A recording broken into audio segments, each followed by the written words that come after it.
প্ৰসংগৰ জুবিন ক্ষেত্ৰত মদাহীৰ উদ্ভণ্ডালি আৰু ইয়াৰ পিছতেই সামাজিক মাধ্যমত তুমুল প্ৰতিক্ৰিয়া। মদৰ উপদ্ৰৱৰ বাবে দায়ী কোন?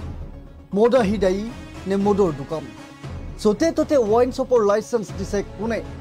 আৰু মদৰ দোকান নিষিদ্ধ কৰিবলৈ সাহস হ'বনে চৰকাৰৰ? জুবিনে মদ খোৱা প্ৰসংগ এইবাৰ পৰেশ বৰুৱাৰ মুখতো। আৰু জুবিন ক্ষেত্ৰৰ এছপি উকনিৰ ভয়ত চুলি কটোৱাৰ পন্থা নেকি? জুবিন ক্ষেত্ৰত একাংশ সুৰাপাৰীক লৈ সৰব হৈছে মুখ্যমন্ত্ৰীও। ৱাইন শ্বপ বৃদ্ধি কৰি মদাহীৰ বিৰুদ্ধে সৰব হৈ কি লাভ? সামাজিক মাধ্যমত চৰ্চা এইবাৰ মদৰ প্ৰসংগ। আৰু জুবিন ক্ষেত্ৰত যিহেতু ক্ৰমান্বয়ে মদাহীৰ উদ্ভণ্ডালি বৃদ্ধি পাইছে আৰু তাৰ পিছতে এক প্ৰকাৰ সামাজিক মাধ্যমতো তুমুল প্ৰতিক্ৰিয়া অব্যাহত আছে। আৰু মদৰ উপদ্ৰৱৰ বাবে দায়ী কোন?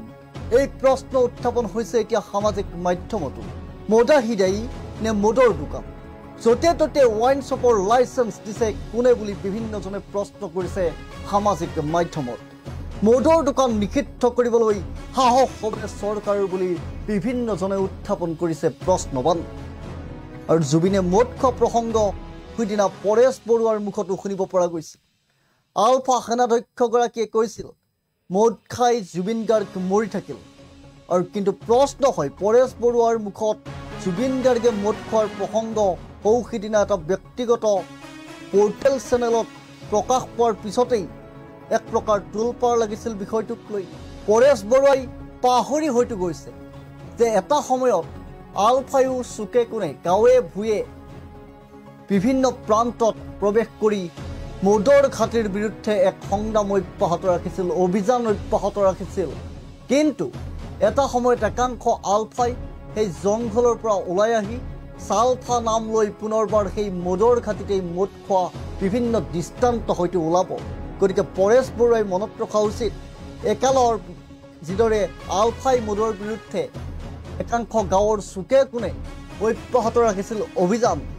আৰু তাৰ পিছত সেই আলফা এৰি আহি জংঘলৰ পৰা ওলাই আহি একাংশই চালফা নাম লৈ সেই একালত উচ্ছেদ কৰা ঘাটিসমূহতেই কিন্তু মদ খোৱাৰ দৃষ্টান্ত হয়তো এতিয়াও পৰেশ বৰুৱাই পাহৰি যোৱা উচিত নহয় বুলি বিভিন্নজনে মন্তব্য কৰা পৰিলক্ষিত হৈছে সামাজিক মাধ্যমত। কিন্তু আজিৰ দিনটোত প্ৰসংগ হৈ পৰিছে, চৰ্চাৰ কেন্দ্ৰবিন্দু হৈ পৰিছে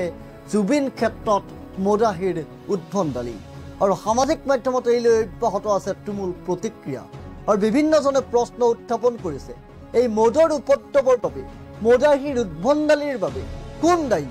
মদাহী দায়ী নে মদৰ দোকান দায়ী নে মদৰ লাইচেঞ্চ প্ৰদান কৰা সকল দায়ী? এই বুলি এতিয়া বিভিন্নজনে প্ৰশ্ন উত্থাপন কৰিছে সামাজিক মাধ্যমত। য'তে ত'তে ৱাইন শ্বপৰ লাইচেঞ্চ কোনে দিছে বুলিও বিভিন্নজনে প্ৰশ্ন উত্থাপন কৰা পৰিলক্ষিত হৈছে। যিহেতু সিদিনা জুবিন ক্ষেত্ৰ সন্দৰ্ভত এখন এছঅপি জাৰি কৰা হৈছিল আৰু সেই এছঅপিত স্পষ্টকৈ সময়সীমা নিৰ্ধাৰণ কৰি দিয়া হৈছিল। প্ৰথম অৱস্থাত 10 বজালৈকে দৰ্শনাৰ্থী জুবিন ক্ষেত্ৰত যাব পাৰিব বুলি উল্লেখ কৰা হৈছিল আৰু পৰৱৰ্তী সময়ত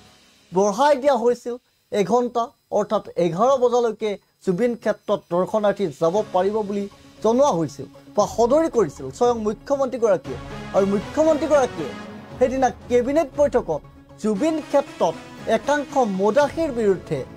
একাংশ সুৰাপাৰীৰ বিৰুদ্ধে সৰব হৈ কি মন্তব্য কৰিছিল সেয়াও আমি শুনাই ল'ম। কিন্তু যিহেতু এই মুহূৰ্তত চৰ্চা অব্যাহত আছে, বিভিন্নজনে প্ৰশ্ন উত্থাপন কৰিছে যে জুবিন ক্ষেত্ৰত এই মদাহীৰ উদ্ভণ্ডালি হ'বলৈ পাইছে কোনে, কেনেকৈ পাইছে, সুযোগ দিছে কোনে? সেই লৈ সামাজিক মাধ্যমত অব্যাহত আছে সাংঘাতিক চৰ্চা। আৰু এই মদৰ উপদ্ৰৱৰ বাবে আজি কোন দায়ী? মদাহী দায়ী নে মদৰ দোকান দায়ী নে মদৰ দোকানৰ লাইচেঞ্চ দিয়াসকল দায়ী বুলি বিভিন্নজনে প্ৰশ্ন উত্থাপন কৰা পৰিলক্ষিত হৈছে সামাজিক মাধ্যমত। আৰু মদৰ দোকান নিষিদ্ধ কৰিবলৈ সাহস হ'বনে চৰকাৰৰ বুলি বিভিন্নজনৰ প্ৰশ্ন এতিয়া সামাজিক মাধ্যমত চৰ্চা অব্যাহত আছে। আৰু যদি মদাহীৰ বাবে ইমান উদ্ভণ্ডালি, তেন্তে চৰকাৰে মদৰ দোকানসমূহ নিষিদ্ধ নকৰে কিয়? মদৰ লাইচেঞ্চসমূহ বিকল নকৰে কিয়? কৰ্তন নকৰে কিয় মদৰ দোকানৰ অনুজ্ঞাপত্ৰ? তাৰ পৰিৱৰ্তে এতিয়া গাঁৱে ভূঞে হুৰে যেন এক প্ৰকাৰ লাইচেঞ্চ বিতৰণৰ অভিলেখ ৰচাতহে উঠি পৰি লাগিছে চৰকাৰ বুলি বিভিন্নজনে সামাজিক মাধ্যমত চৰ্চা অব্যাহত ৰখা পৰিলক্ষিত হৈছে। আৰু যদি চৰকাৰে মদাহীক নিয়ন্ত্ৰণ কৰিব নোৱাৰে অথচ মদৰ দোকানো ৰাজহ বা কৰ লাভৰ আফচোচত যদি মদৰ দোকানো নিষিদ্ধ কৰিব নোৱাৰে তেন্তে জুবিন ক্ষেত্ৰত নিৰাপত্তা ব্যৱস্থা কটকটীয়া নকৰে কিয় বুলিও বিভিন্নজনে প্ৰশ্ন উত্থাপন কৰিছে আৰু জুবিন ক্ষেত্ৰক লৈ সৌসিদিনা এছঅপি জাৰি কৰাৰ পিছতেই এই প্ৰশ্নসমূহ এতিয়া চৰ্চালৈ আহিছে বিভিন্নজনে চৰকাৰলৈ প্ৰশ্নবান এৰিছে মদাহীক দুখ দি কি লাভ যদি মদৰ দোকানেই খোলা থাকে আমি দেখুৱাই আছো স্ক্ৰীনত বিভিন্নজনে সামাজিক মাধ্যমত কি মন্তব্য কৰিছে আমি সেই স্ক্ৰীনত সেই বিশেষ স্ক্ৰীনশ্বটসমূহ দেখুৱাবলৈ চেষ্টা কৰিম ইতিমধ্যে যেহেতু চৰ্চা চলি আছে যেহেতু জুবিন ক্ষেত্ৰত মদাহীৰ উদ্ভণ্ডালিক লৈ মুখ্যমন্ত্ৰীগৰাকীও সৰব হৈছিল আৰু তাৰ পিছতে এতিয়া এই প্ৰশ্নসমূহে স্থান পাইছে চৰ্চাৰ কেন্দ্ৰবিন্দু হৈ পৰিছে এফালে নিশা 11 বজালৈকে মদৰ দোকান খোলা থাকিব পাৰে অথচ জুবিন ক্ষেত্ৰ খোলা থাকিব নোৱাৰে কিয় এই প্ৰশ্নবান আমাৰ নহয় এই প্ৰশ্নবান সামাজিক মাধ্যমত বিভিন্নজনৰ আৰু এইদৰে সামাজিক মাধ্যমত প্ৰতিক্ৰিয়া ব্যক্ত কৰা পৰিলক্ষিত হৈছে এজনে লিখিছে গুৱাহাটীত মদৰ দোকান খোলা থাকিব নিশালৈ দুপৰ নিশালৈ আৰু জুবিন ক্ষেত্ৰ 10 বা 11 বজালৈ এটা কি কথা বুলি বিভিন্নজনে প্ৰশ্ন উত্থাপন কৰিছে আৰু তাৰ পিছতে এতিয়া চৰ্চাৰ প্ৰসংগ হৈ পৰিছে কেন্দ্ৰবিন্দু হৈ পৰিছে জুবিন ক্ষেত্ৰত মদাহীৰ উদ্ভণ্ডালি আৰু বাৰম্বাৰ বিভিন্নজনে চৰকাৰক প্ৰশ্ন উত্থাপন কৰিছে যে এই যে মদাহীৰ উদ্ভণ্ডালি মদাহীয়ে মদ পাইছে ক'ত ইমান সুলভ কৰিছে কোনে মদৰ দোকানসমূহ যদি খোলা থাকে তেতিয়াহ'লে মদাহীয়ে মদ খাবই বুলি বিভিন্নজনে প্ৰশ্ন উত্থাপন এক প্ৰকাৰ মন্তব্য পোষণ কৰিছে সামাজিক মাধ্যমত আৰু ইয়াৰ বাবে দায়ী কোন বুলি বিভিন্নজনে প্ৰশ্ন উত্থাপন কৰিছে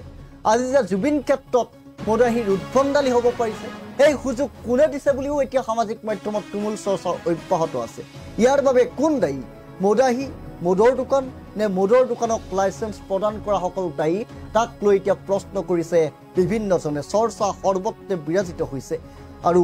মদৰ দোকান নিষিদ্ধ কৰিবলৈ চৰকাৰৰ সাহস হ'বনে বুলিও বিভিন্নজনে প্ৰশ্ন উত্থাপন কৰিছে আৰু যদিহে নহয় মদৰ দোকানো বন্ধ কৰিব নোৱাৰে তেন্তে জুবিন ক্ষেত্ৰত জাৰি কৰা এছঅপি উকনিৰ ভয়ত চুলি কটোৱাৰ পন্থা নেকি বুলি বিভিন্নজনে এতিয়া প্ৰশ্ন উত্থাপন কৰিছে আঙুলি টুৱাইছে চৰকাৰলৈ কাৰণ এটা সময়ত আৰু যেহেতু সৌসিদিনা এটা ব্যক্তিগত সংবাদ মাধ্যমত এটা ব্যক্তিগত ডিজিটেল সংবাদ মাধ্যমত পৰেশ বৰুৱাই কেতবোৰ বিস্ফোৰক মন্তব্য কৰিছিল আৰু তাৰ ভিতৰত এটা মন্তব্য আছিল যে আলফা সেনাধ্যক্ষগৰাকীয়ে স্পষ্টকৈ কৈছিল যে মদ খাই খাই জুবিন গাৰ্গ ঠুকাই থাকিল মোদেই জুবিন গাৰ্গক মাৰিলে এই ধৰণৰ মন্তব্য কৰিছিল কিন্তু পৰেশ বৰুৱাই হয়তো পাহৰি গৈছে বা তেখেতৰ হয়তো পাহৰণিৰ গৰ্ভত বুৰ গৈছে এটা সময়ত সেই আলফায়ো যাৰ নেতৃত্ব পৰেশ বৰুৱাই আছিল সেই পৰেশ বৰুৱাৰ নেতৃত্বতেই আলফা স্বাধীনৰ একাংশ এটা সময়ত গাঁৱে ভূঞে চুকে কোণে সোমাইছিল আৰু মদৰ বিৰুদ্ধে এক অভিযান আৰম্ভ কৰিছিল আৰু এটা সময়ত সেই আলফাৰে একাংশ জংঘলৰ পৰা ওলাই আহি চালফা নাম ল'লে আৰু চালফা হৈয়েই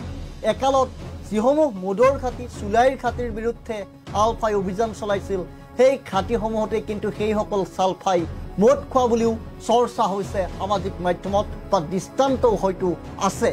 আৰু ইয়াক লৈ এতিয়া পৰেশ বৰুৱাৰ মন্তব্যৰ বিৰুদ্ধেও একাংশ এতিয়া সৰব হৈ পৰা পৰিলক্ষিত হৈছে এই মুহূৰ্তত মুখ্যমন্ত্ৰী ডক্টৰ হিমন্ত বিশ্ব শৰ্মাই জুবিন ক্ষেত্ৰত সৌসিদিনা এছঅপি জাৰি কৰাৰ প্ৰাক্ষণত জুবিন ক্ষেত্ৰত হোৱা একাংশ সুৰাপায়ী একাংশ মদাহী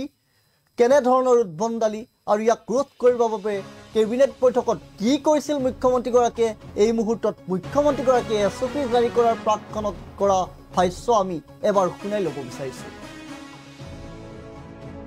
বা জুবিন ক্ষেত্ৰক লৈও এটা অনানুষ্ঠানিক আলোচনা হৈছিলে আমি ডিসি কামৰূপ মহানগৰ আৰু সোণাপুৰৰ স্থানীয় ৰাইজৰ মাজত আলোচনা কৰি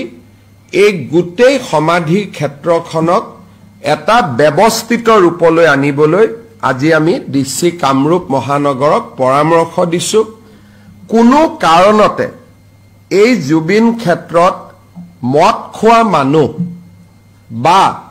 মদ সেৱন কৰাৰ কোনো ব্যৱস্থা যাতে হ'ব নোৱাৰে তাৰ বাবে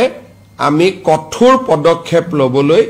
আজি আমি কামৰূপ জিলা মহানগৰৰ উপায়ুক্তক আমি পৰামৰ্শ দিছো কিন্তু তাৰ নীতি নিয়ম কি হ'ব এই ক্ষেত্ৰত সোণাপুৰৰ স্থানীয় ৰাইজ কামৰূপ জিলাৰ উপায়ুক্ত বা আয়ুক্ত তেখেতসকলে আলোচনা কৰি ইয়াৰ ডিটেইল সিদ্ধান্ত ল'ব আমি মাত্ৰ অন প্ৰিন্সিপল কৈছো যে জুবিন গাৰ্গক যাতে যিকোনো কাৰণতে মদৰ লগত তেখেতৰ যাতে ইমেজ 100 বছৰ পিছত নতুন প্ৰজন্মৰ মাজত এজন গায়ক হিচাপে আমি ৰাখিব পাৰো সংগীতজ্ঞ হিচাপে ৰাখিব পাৰো সাংস্কৃতিক সম্পদ হিচাপে ৰাখিব পাৰো জাতিৰ সম্পদ হিচাপে ৰাখিব পাৰো 100 বছৰ পিছত যাতে কোনো এজন ডেকা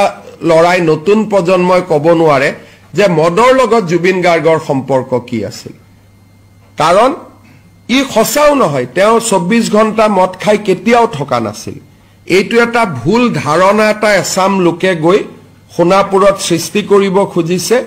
তাৰ বিৰুদ্ধে চৰকাৰে কঠোৰ পদক্ষেপ ল'বলৈ সিদ্ধান্ত গ্ৰহণ কৰিছে কাৰণ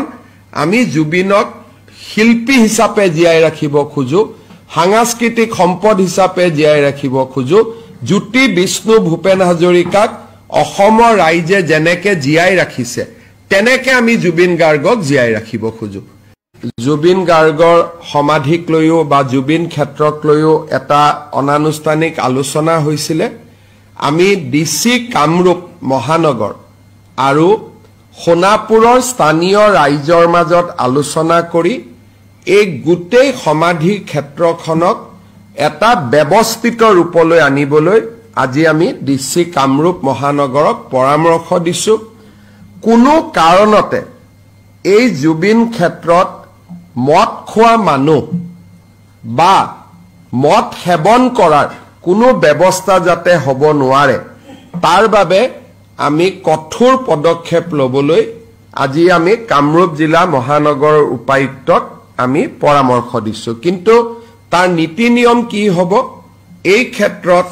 সোণাপুৰৰ স্থানীয় ৰাইজ কামৰূপ জিলাৰ উপায়ুক্ত বা আয়ুক্ত তেখেতসকলে আলোচনা কৰি ইয়াৰ ডিটেইল সিদ্ধান্ত ল'ব আমি মাত্ৰ অন প্ৰিন্সিপল কৈছো যে জুবিন গাৰ্গক যাতে যিকোনো কাৰণতে মদৰ লগত তেখেতৰ যাতে ইমেজ 100 বছৰ পিছত নতুন প্ৰজন্মৰ মাজত এজন গায়ক হিচাপে আমি ৰাখিব পাৰো সংগীতজ্ঞ হিচাপে ৰাখিব পাৰো সাংস্কৃতিক সম্পদ হিচাপে ৰাখিব পাৰো জাতিৰ সম্পদ হিচাপে ৰাখিব পাৰো 100 বছৰ পিছত যাতে কোনো এজন ডেকা লৰাই নতুন প্ৰজন্মই ক'ব নোৱাৰে যে মদৰ লগত জুবিন গাৰ্গৰ সম্পৰ্ক কি আছিল কাৰণ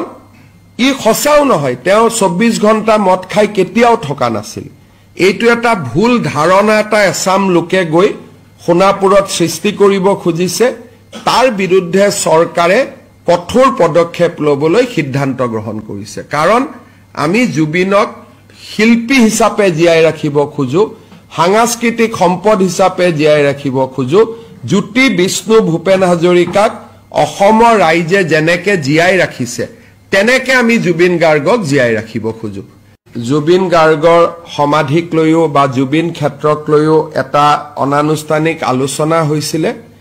আমি ডিসি কামৰূপ মহানগৰ আৰু সোণাপুৰৰ স্থানীয় ৰাইজৰ মাজত আলোচনা কৰি এই গোটেই সমাধি ক্ষেত্ৰখনক এটা ব্যৱস্থিত ৰূপলৈ আনিবলৈ আজি আমি ডিসি কামৰূপ মহানগৰক পৰামৰ্শ দিছো কোনো কাৰণতে এই জুবিন ক্ষেত্ৰত মদ খোৱা মানুহ বা